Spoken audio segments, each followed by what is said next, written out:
आणि तो फक्त मागे न घेता आपल्याला सर्वांना पाठिंबा दिला असे भाई दिगंबरजी कांबळे साहेब, दादासाहेबजी कोळेकर, अविराजजी शिंदे, धनजी काका पाटील, अनिल दादा शिंदे, सूर्यकाताई कोळेकर, अर्जुन गेंडसर, दत्तात्रयजी हवळे, गणेशजी पाटील, महेश पाटील, दिलीप काका पाटील, महेश भाऊ पवार, आदरणीय ढेरे सर, विलासराव बाबा कोळेकर, रावसाहेबजी शिंदे, अनिलजी पाटील, राहुलजी जगताप, संजयजी वाघमारे, प्रशांतजी खाडे, भोसले सर, आयासभाई मुल्ला, शंकर काका माळी, सागरजी शेजाळ, सचिनजी करगणे, साहेबराव दादा पाटील, वैभवजी गंभीर. आज माझ्या समोर उपस्थित असणारे, मला असणारे सर्व वडीलधारी मंडळी, माझे सर्व तरुण सहकारी, मोठ्या संख्येने उपस्थित असलेल्या माता भगिनी, पत्रकार बंधू आणि भगिनींना, राज्यात सर्वत्र विधानसभेच्या निवडणुका लागलेल्या आहेत. आज प्रचाराचा सांगता होतोय आणि या प्रचाराचा सांगता होत असताना या मतदारसंघातल्या हजारो तरुणांचा, या मतदारसंघातल्या हजारो ज्येष्ठ नागरिकांचा आज इथे आमच्या अंजनी, नागेवाडी, सावळज, डोंगरसुनी, वडगाव भागातल्या माता भगिनी उपस्थित आहेत. दहिवडीच्या माता भगिनी उपस्थित आहेत. गेल्या 15 दिवसामध्ये 110 गावांमध्ये या सगळ्या माता भगिनी फिरलेल्या आहेत आणि घरोघरी जाण्याचं काम तुम्ही सर्वांनी केलं. तुमच्या सर्वांच्या आशीर्वादाने आज प्रचार यंत्रणेमध्ये आपण सर्वांनी आघाडी घेतली. चिन्ह नवीन असताना सुद्धा घरोघरी पोहोचवण्याचं काम तुमच्या सर्वांच्या माध्यमातून झालं. मी नौका असताना सुद्धा उद्याच्या भविष्यामध्ये हा मुलगा काहीतरी करेल या आशेने या मतदारसंघातली हजारो माणसं विश्वास ठेवून बाहेर पडली. आज या प्रचार सांगता सभेमध्ये गेल्या 15-20 दिवसामध्ये तुम्ही जे अफाट कष्ट माझ्यासाठी घेतलं, तुम्ही जो घाम गाळला, आणि घाम नुसता नव्हे तर घरदार बाजूला ठेवून किंबहुना आपला व्यवसाय, शेती बाजूला ठेवून तुम्ही सगळ्यांनी रात्रीचा दिवस केला, त्याबद्दल मी आज या व्यासपीठावरून मनापासून आपल्या सर्वांचे आभार मानतो. आज विधानसभेच्या निवडणुकीला सामोरं जात असताना एक असं चित्र निर्माण झालं. सगळे नेते एका बाजूला एकत्र येतात आणि सर्वसामान्य माणसं सगळी एका बाजूला जातात. त्यामुळे मला पाठिंबा देत असताना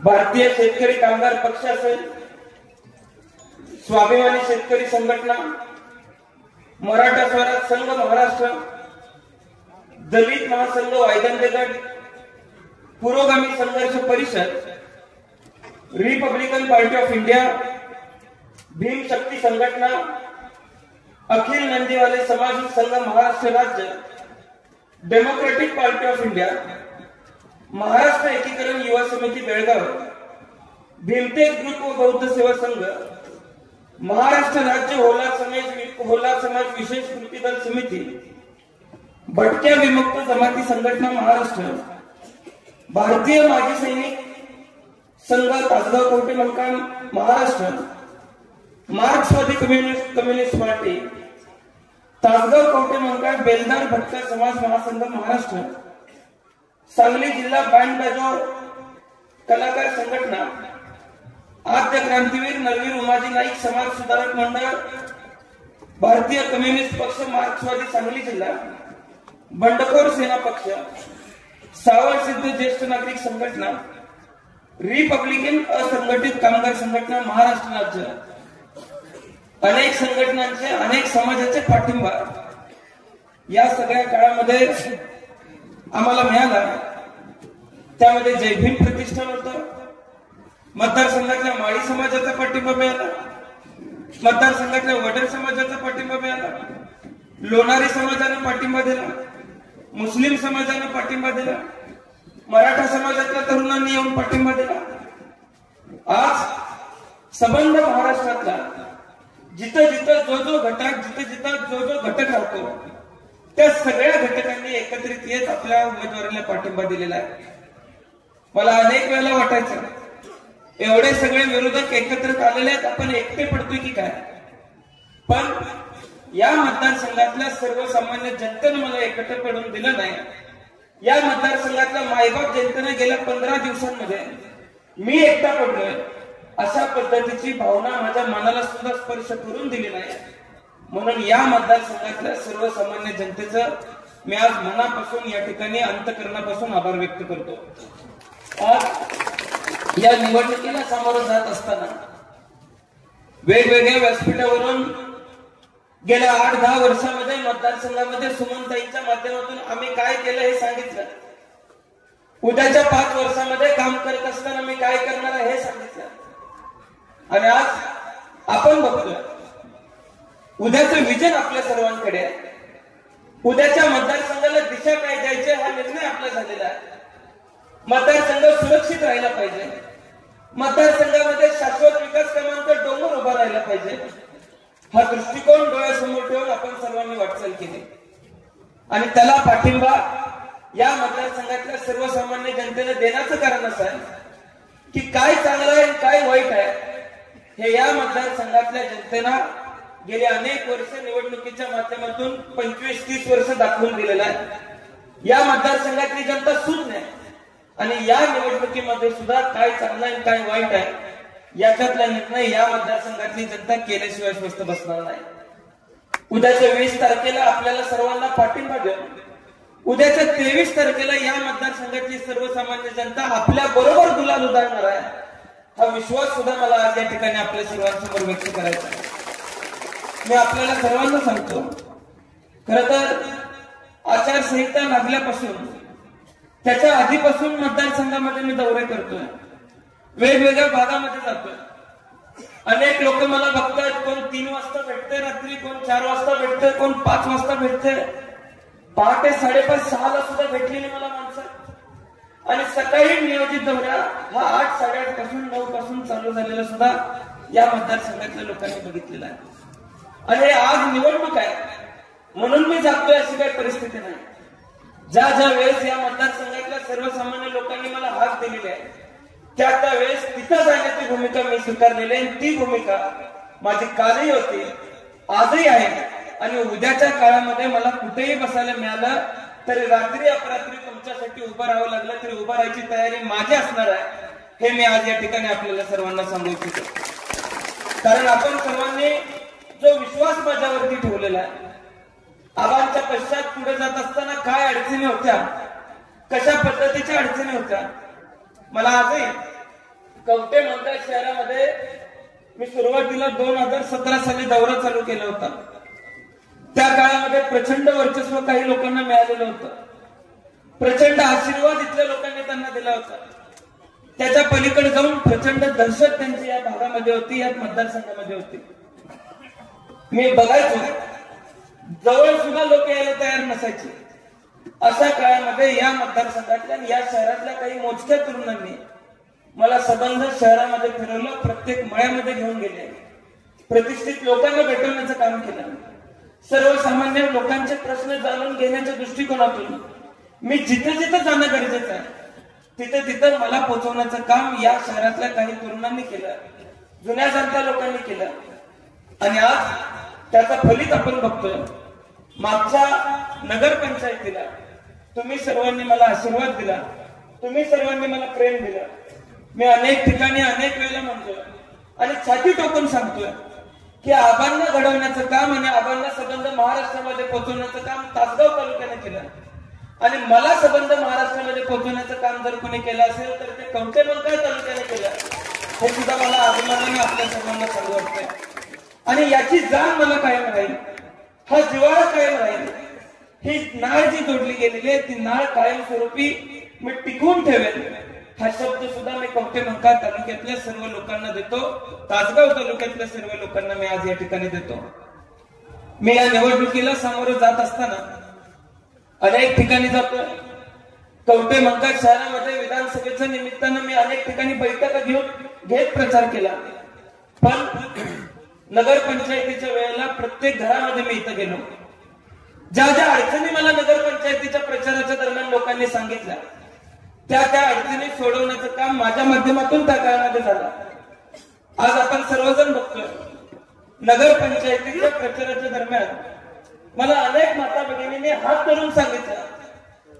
पुलाखालच्या भागामध्ये एका माता भगिनींना ग्लासमध्ये पाणी काढून मला दाखवलं की कशा पद्धतीचं पाणी त्यांना प्यायला मिळतंय. आळा असलेलं पाणी आम्हाला प्यायला मिळतंय. आम्ही काय प्यायचा हा सवाल त्यांनी मला केला. तुम्ही सर्वांनी एक हाती या नगरपंचायतीची सत्ता आम्हाला दिली. 6 महिन्याच्या आत 60 कोटीच्या पेक्षा जास्तचे निधी पाणी योजनेसाठी आम्ही मंजूर करून दाखवला. आज संबंध शहरामध्ये त्याचं काम चालू आहे. रस्त्यांसाठी इतर कामांसाठी फक्त 6 महिन्यामध्ये 12 कोटींपेक्षा जास्त निधी आपण या शहराला दिला. पण त्याच्यानंतर काय प्रयोग केले गेले, कशा पद्धतीने प्रयोग केले गेले, पैशांचा वापर केला गेला. काही लोकांना हाताशी धरून दडपशाही करण्याचा प्रयत्न काही लोकांच्या माध्यमातून झाला आणि सगळे नगरसेवक फोडण्याचं काम काही लोकांना हाताशी धरून काही लोकांनी करून आणला. एकनाथ शिंदे साहेब गुवाहाटीवरून परत येऊपर्यंत आमची लोक कधी निघून गेली हे सुद्धा मला कळलं नाही. आणि अशा परिस्थितीमध्ये जे लोकांना आश्वासन आपण दिलं होतं ते आश्वासन आता पूर्ण होतंय की नाही अशी भीती मला वाटायला लागली. पण तरी सुद्धा काम करण्याचा निर्णय आम्ही घेतला. दुर्दैवाने महाविकास आघाडीचं सरकार पडलं आणि ते सरकार पडल्यानंतर या मतदारसंघातल्या काही लोकांनी जो निधी आम्ही मंजूर केला होता तो निधी रद्द करावा यासाठी पत्र दिले. मी आजपर्यंत याचा उलगडा कधी केला नाही.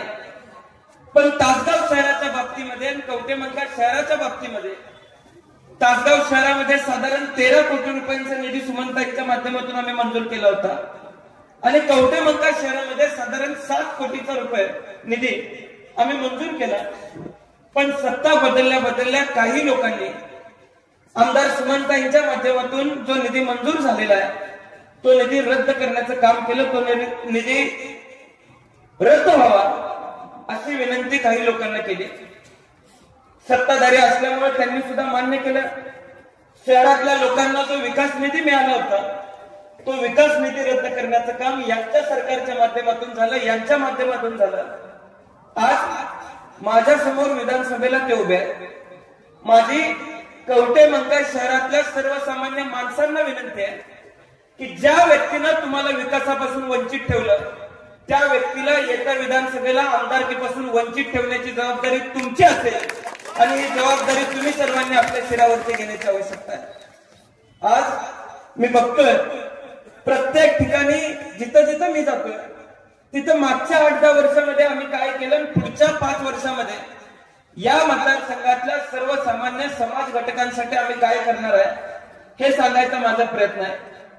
पण दुर्दैवाने माझ्या समोर जे उमेदवार उभारलेले आहेत ते उमेदवार मागच्या 10 वर्षामध्ये त्यांनी काय केलं यावरती बोलायला तयार नाही. पुढच्या 5 वर्षामध्ये ते काय करणार आहेत यावरती ते बोलायला तयार नाही. खरं तर मागच्या 10 वर्षामधली त्यांची कारकीर्द बघितली तर सांगण्यासारखं एखादं काम सुद्धा यांनी केलं नाही. मी सहज काय साहेब यांच्या बाबतीत माहिती काढली. आपल्या समोर जो उमेदवार उभारलेला तो आपल्याला दंड ठोकून विचारतोय 30 वर्ष तुम्ही काय केलं म्हणल्यावर जरा माहिती काढावी म्हणलं तर पहिला अण्णासाहेब पाटील महामंडळावरती यांनी काम केलं होतं. अण्णासाहेब पाटील महामंडळावरती सदस्य म्हणून काम करत असताना या महाशयांनी एक प्रताप केलेला होता. त्यावेळेस तासगाव तालुका आणि कवठेमहांकाळ तालुका वेगळा होता. तासगाव तालुक्यामध्ये ते निवडणूक लढवायचे.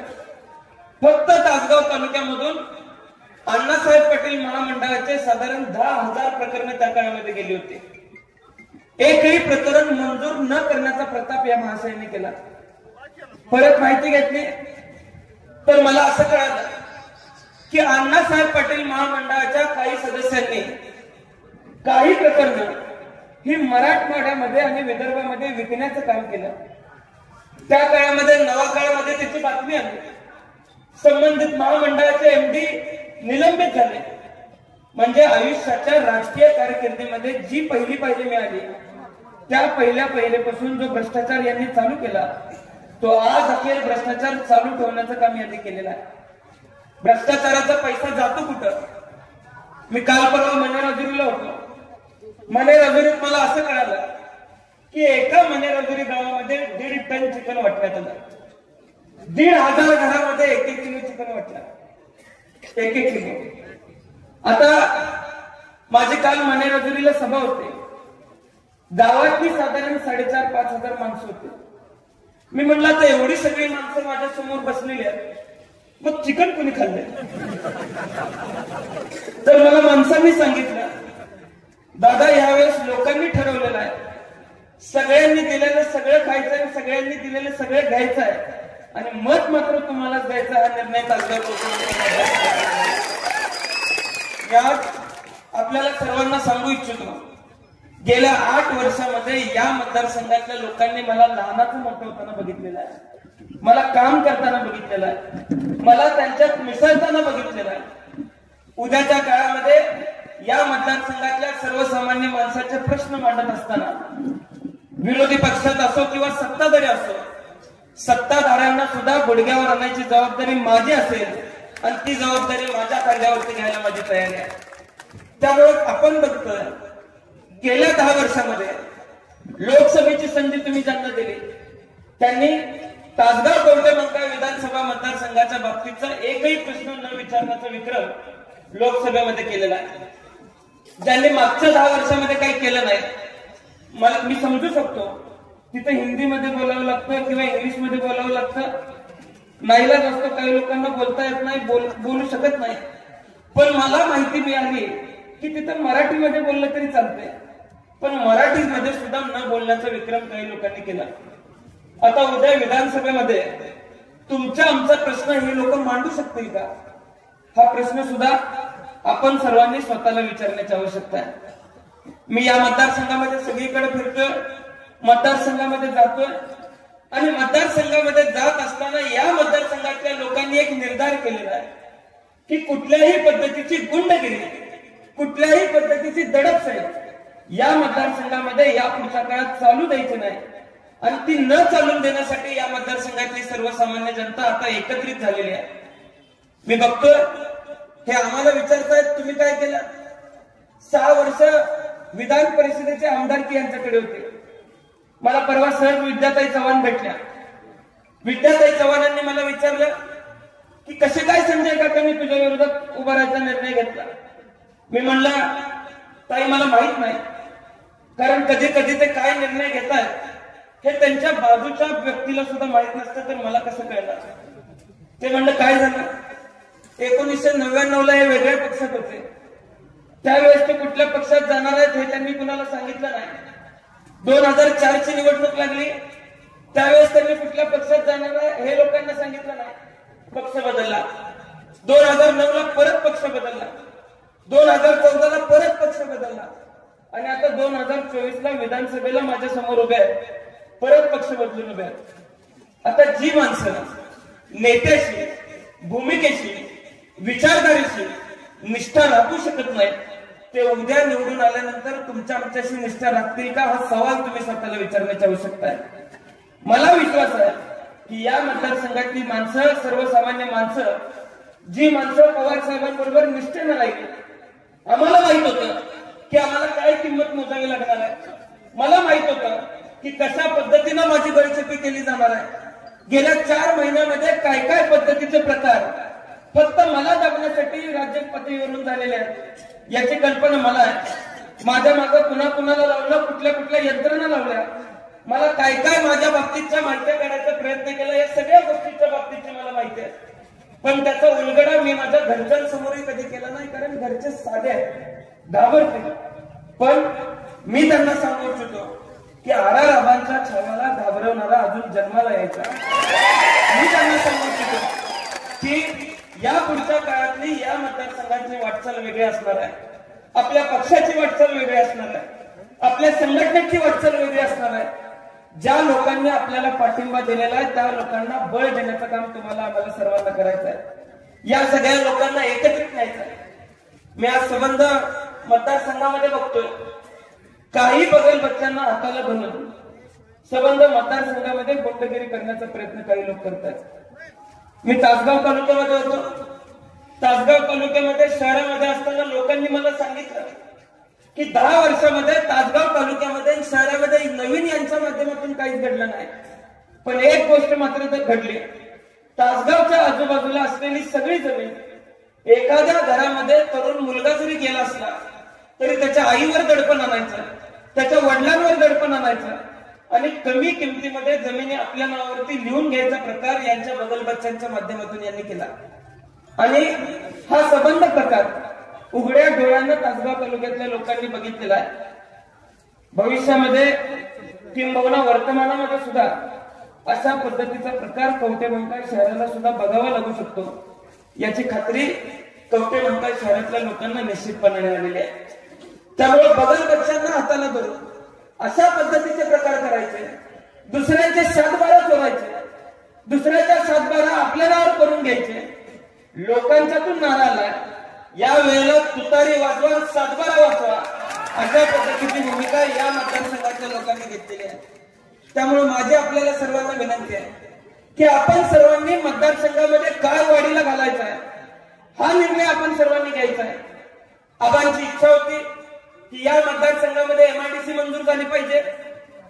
इतक्या वर्ष त्या MIDCच्या आडवं कोण पडलं हे या मतदारसंघाच्या लोकांनी बघितलेलं आहे.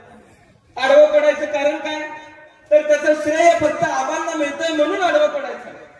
पण माझा त्यांना सवाल आहे, श्रेय फक्त आबांना मिळते म्हणून आडवं पडण्यापेक्षा या मतदारसंघातल्या हजारो तरुणांच्या हाताला जर काम मिळालं असतं, तुम्ही जर आडवे पडला नसता तर या मतदारसंघातल्या तरुणांनी तुम्हाला सुद्धा डोक्यावर घेतला असता अशी परिस्थिती निर्माण झाली असते. यांनी रोजगार लावला. मी सहज बघतोय हे आम्ही काय रोजगार लावला म्हणून विचारतोय. यांनी कुणाला रोजगार लावला याची मी माहिती काढली तर तासगाव तालुक्यातली कवठेमंकाळ तालुक्यातली सध्याची परिस्थिती अशी आहे. यांनी रोजगार लावलेल्या लोकांच्या बाबतीत मी माहिती काढली तर कोण चिठ्ठ्या काढतोय, कोण मटका करतोय, कोण वाळू करतोय. तासगाव शहरामध्ये काही तरुणांच्या माध्यमातून खंडण्या उभारण्याचं काम सुद्धा काही लोक करतात. रिक्षा उभ्या असतात त्या रिक्षा स्टॉप करून सुद्धा खंडण्या उभारण्याचं काम काही लोक करतात. तासगाव शहरावरती ही वेळ आहे. हीच वेळ कवठेमंकाळ शहरावरती सुद्धा यायला वेळ लागणार नाही याची दक्षता तुम्ही आम्ही सर्वांनी घ्यायची आहे. तुम्हाला रोजगार कंपन्यांमध्ये पाहिजे का तुम्हाला रोजगार मटक्यान चिठ्ठीमध्ये पाहिजे हा निर्णय इथल्या तरुणांनी घ्यायचा आहे. आणि मग तुम्ही सर्वांनी येत्या 20 तारखेला मतदानाच्या माध्यमातून या सगळ्या प्रकाराला या सगळ्या गोष्टीला उत्तर देण्याची आवश्यकता आहे. माझी या मतदारसंघातल्या सर्वसामान्य जनतेला विनंती आहे की आतापर्यंत तुम्ही विश्वास ठेवलेला आहे त्या विश्वासाला येत्या काळात सुद्धा तडा जाणार नाही ही खात्री सुद्धा मी घेतल्याशिवाय स्वस्थ बसणार नाही. हयुमभाई तुम्ही मगाशी भाषण करत असताना म्हणला खरं तर एवढ्या लवकर ते पद मिळणं फार अवघड आहे, पण एकदा का मिळालं तर यादी कुणी काढायची गरज नाही, मीच यादी काढून ठेवलेली आहे. मी कुणाचं वाईट चिंतत नाही. किंबहुना आकर्ष ठेवून राजकारण करण्याचा प्रयत्न माझ्याकडून होणार नाही, किंबहुना ते संस्कार माझ्यावरती नाही. पण आज मतदारसंघातल्या सर्वसामान्य जनतेला त्रास दिला जातो. दिवसाढवळ्या शहरामध्ये आज खून होत आहे. अशा पद्धतीची परिस्थिती निर्माण झालेली आहे. मला काल परवा तासगाव शहरातून एक माहिती मिळाली.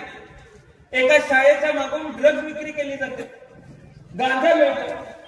तीच परिस्थिती कवठेमंकाळ शहरामध्ये काही पद्धतीच्या गोष्टी खाऊन तरुण खून करायला निघालेले आहेत. अशी पद्धतीची परिस्थिती सुद्धा आज शहरामध्ये निर्माण झालेली आहे. आता या सगळ्या घटकांना या मतदारसंघामध्ये संरक्षण कोण देतंय हे मी सांगायची तुम्हाला सर्वांना गरज नाही. पण तरुणांना चांगली दिशा मिळाली पाहिजे, तरुणांना रोजगार मिळाला पाहिजे हा दृष्टिकोन डोळ्यासमोर ठेवून पुढच्या 5 वर्षामध्ये काम करण्याचा निर्धार हा माझा असणार आहे. आज ज्या व्यापारी लाईनला व्यापार पेठेमध्ये आपण बसलोय त्या व्यापार पेठेमध्ये सुद्धा सुरक्षिततेचं वातावरण निर्माण झालं पाहिजे, व्यापार करण्यासाठी पोषक वातावरण निर्माण झालं पाहिजे, संरक्षण इथल्या व्यापाऱ्यांना वाटलं पाहिजे, तरच आर्थिक चक्र या शहराचं चांगल्या पद्धतीने फिरू शकतं. याची कल्पना या मतदारसंघातल्या या शहरातल्या व्यापाऱ्यांना निश्चितपणाने आहे. त्यामुळे इथले व्यापारी सुद्धा चांगला निर्णय घेतील हा विश्वास सुद्धा मला आज या व्यासपीठावरून व्यक्त करायचा आहे. अनिताताई पवार साहेबांसमोर आपल्या कारखान्याच्या बाबतीमध्ये हा कारखाना चालू व्हावा अशी मागणी तुम्ही केली होती. आपण त्याच्यासाठी पाठपुरावा करतो. मी तुम्हाला सांगतो की उद्याच्या 23 तारखेनंतर 24 तारखेपासून मी आपला कारखाना चालू करण्यासाठी प्रयत्न चालू करणार आहे आणि आपला कारखाना चालू करू. कारण मला अनेक जुने जाणती लोक सांगतात कारखाना चालू असला की दिवाळीला इथं पाय ठेवायला या व्यापारपेठेमध्ये जागा नसायची. इतकी मोठी आर्थिक उलाढाल या तालुक्यानं बघितलेले आहे, या मतदारसंघानं बघितलेले आहे. त्यामुळं या मतदारसंघातल्या सर्वसामान्यांच्या आयुष्यामध्ये आर्थिक उलाढाल चांगली व्हावी यासाठी पुढच्या 5 वर्षामध्ये मी प्रयत्न करत असताना, रोजगार निर्माण करत असताना आपल्या कारखान्याच्या माध्यमातून सुद्धा मोठ्या प्रमाणात रोजगार निर्माण झाला पाहिजे हा प्रयत्न मी करणार आहे. आणि मी तुम्हाला विश्वास देऊ इच्छितो की त्या प्रयत्नामध्ये मी कुठे कमी पडलो तर माझ्या कानाला धरून तुम्ही या व्यापारपेठेवरनं मला फिरवलं तरी माझी हरकत नाही. अशा पद्धतीचा प्रयत्न मी सुद्धा येणाऱ्या काळामध्ये करणार आहे. मी कवठे मंकाळ तालुक्यातल्या लोकांना अजून एक आश्वासन त्या ठिकाणी देऊ इच्छितो की आपल्या शहरामध्ये मोठ्या प्रमाणात आर्मी भरती व्हायची. ती आर्मी भरती आबा गेल्यानंतर बंद झाली. मी मधल्या काळामध्ये महाविकास आघाडीचं सरकार असताना माजी सैनिक कल्याण मंत्र्यांना विनंती केली होती की अशा पद्धतीच्या भरत्या आमच्याकडे पुन्हा चालू झाल्या पाहिजे. त्यांनी मला कोल्हापूरच्या ब्रिगेडियर साहेबांचा नंबर दिला होता, पण त्याच्यानंतर सरकार पडलं, तो प्रयत्न माझा फसला. लोकसभेचे निकाल बघितल्यानंतर विधानसभेला निकाल काय लागणार आहेत हे मी सांगायची आवश्यकता नाही. आणि आपलं सरकार आल्यानंतर या तालुक्यामध्ये शाश्वत कामाच्या माध्यमातून पहिलं काम जर मी कुठलं करणार असेल तर पुढची निघणारी भरती ही सांगली जिल्ह्याच्या ठिकाणी न होता कवठे मंकाळ शहरामध्ये व्हावी ही मागणी सुद्धा मी शासनाकडे करणार आहे. कारण त्या माध्यमातून सुद्धा आर्थिक उलाढाल मोठ्या प्रमाणात होताना या शहरातल्या लोकांनी बघितलेला आहे.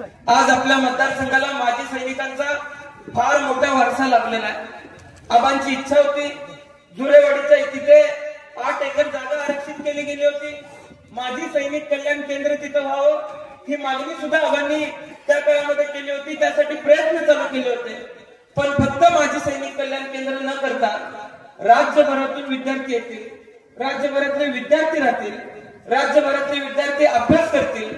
अशा सर्व एमपीएससी साठी किंवा युपीएससी साठी अभ्यास करणाऱ्या विद्यार्थ्यांसाठी एक चांगली सेवा शिक्षण आपण तिथं देऊ शकू असं केंद्र तिथं उभं राहावं यासाठी भुसे साहेबांना मी विनंती केली होती.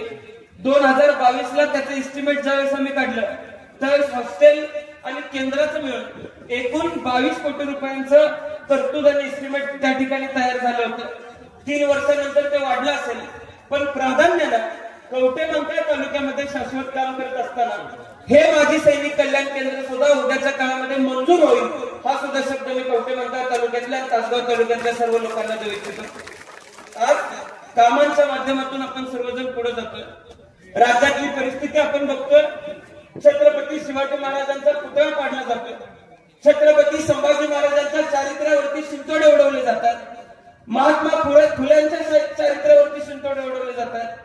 पण महाराष्ट्रामध्ये सत्ताधारी पक्षातला कुठलाच नेता यावरती बोलायला तयार नाही.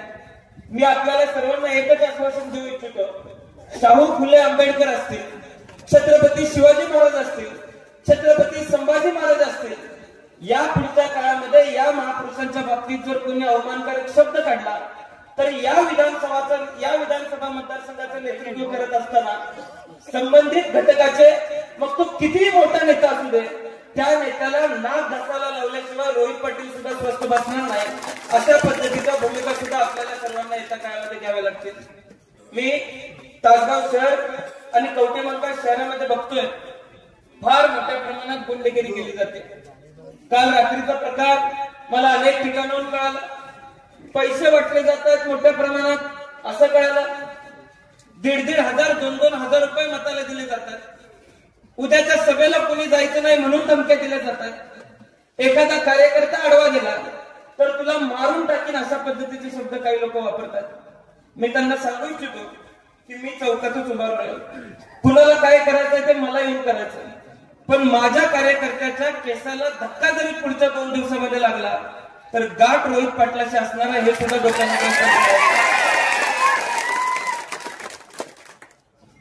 मी फार बोलत नाही कधी, किंबहुना त्या वळणावर मला कधी जाण्याची गरज वाटली नाही, पण मी जर त्या वळणावर गेलो तर कवठेमंकाळ तालुक्यामध्ये फिरून सुद्धा देणार नाही अशा पद्धतीची परिस्थिती निर्माण केल्याशिवाय मी स्वस्थ बसणार नाही. माझ्या सर्वसामान्य माणसाला, माझ्या सर्वसामान्य कार्यकर्त्याला आणि माझ्या सर्वसामान्य कवठेमंकाळ तालुक्यातल्या व्यापाराला असेल, शेतकऱ्याला असेल, कष्टकऱ्याला असेल, भविष्यामध्ये त्रास दिलेलं मी सहन करणार नाही. ज्या पद्धतीनं आबांनी यांची गुंडगिरी संपुष्टात आणली होती त्याच पद्धतीनं पुढच्या 5 वर्षाच्या काळामध्ये यांची गुंडगिरी संपुष्टात आणल्याशिवाय मी सुद्धा स्वस्थ बसणार नाही हा शब्द मी आज या ठिकाणी आपल्याला सर्वांना देतोय. त्यामुळं पुढच्या 5 वर्षामध्ये आपण सर्वांनी मला पाठबळ दिलं, आपण सर्वांनी मला आशीर्वाद दिला तर पश्चातापाचा एकही क्षण तुमच्या वाट्याला येणार नाही. इतकं चांगलं काम मी या मतदारसंघामध्ये करून दाखवेल हा शब्द मी आज या ठिकाणी आपल्याला देतोय. आणि गेले 15-20 दिवस मनापासून राबण्याचं काम या मतदारसंघाची जनता करते. खर तर शिवाजी चौकामध्ये, छत्रपती शिवाजी चौकामध्ये काल कुणीतरी माझा बाप काढला आणि नगर पंचायतीच्या दरम्यान सुद्धा अशाच सांगता सभेच्या आधी माझा बाप काढण्याचं काम काही लोकांनी केलं होतं. मी त्यावेळेस सांगितलं होतं की निकालाच्या दिवशी पुन्हा माझा बाप आठवल्याशिवाय राहणार नाही. मी आजही त्यांना सांगतो की काल माझ्या आणि माझ्या बापाची अवकात काढण्याच्या पूर्वी येत्या 23 तारखेला माझ्या बापाची आठवण झाल्याशिवाय तुम्हाला मी स्वस्थ बसून देणार नाही अशा पद्धतीचा शब्द सुद्धा मी आज या ठिकाणी देतो. त्यामुळे आपण सर्वांनी एक गोष्ट निश्चित करायची आहे. मी आपल्याला माझ्या उमेदवारीच्या माध्यमातून एक ग्वाही तुम्हाला देतो की जो सन्मान तासगाव कवठेमंकाळला संबंध महाराष्ट्रामध्ये 2014च्या पूर्वी मिळायचा तोच सन्मान पुन्हा पुढच्या 20-25 वर्षासाठी खेचून आणण्याचं काम माझ्या माध्यमातून होईल. एवढा शब्द मी आज या मतदारसंघातल्या सर्वसामान्य जनतेला देतो. आणि फार न बोलता आज खर तर गेले अनेक दिवस मी फिरतोय, अनेक लोकांनी मला तब्येतीची काळजी घेण्याचा सल्ला दिला. अगदी घरातल्या मुलासारखा माझ्यावरती प्रेम गेल्या 15-20 दिवसामध्ये केलं. मी मनापासून आपल्या सर्वांचे आभार मानतो. आणि ज्या ज्या लोकांनी आपलं नवीन चिन्ह घरोघरी पोहोचवण्यासाठी अतोनात कष्ट घेतले त्या सर्व घटकांचे सुद्धा मी मनापासून आज या व्यासपीठावरून आभार मानतो. आपण सर्वजण गेली 4 तास इथे बसून आहात, आम्हाला पाठिंबा देण्यासाठी इथे बसून आहात, त्याबद्दल सुद्धा आपल्या सर्वांचे आभार मानतो. आणि माझे 2 शब्द मी संपवतो. जय हिंद, जय महाराष्ट्र, जय महाविकास आघाडी.